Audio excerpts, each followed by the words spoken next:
আজকে আপনাদের জন্য নিয়ে এসেছি এডিবেল পিকচারের কেক।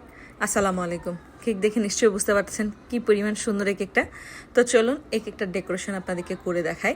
এই কেকটা এর আগে একবার করেছিলাম আমি পিঙ্ক আর হোয়াইটের মধ্যে। তো ওই কেকটা দেখে কাস্টমার এই কেকটা অর্ডার করেন। কালারটা একটু কাস্টমাইজ করেন।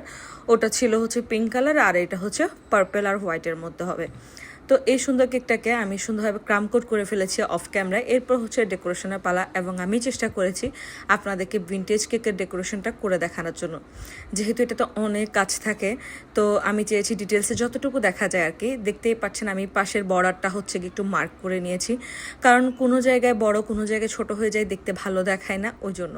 তার থেকে বড় ঝামেলার কাজ হচ্ছে নিচের কাজটা 6B নজল দিয়ে আমি কাজটা করে নিচ্ছি। এরপর হচ্ছে ছোট একটা পাইপিং ব্যাগ দিয়ে আমি এটার উপর দিয়ে আবার ডেকোরেশন প্রসেস করব।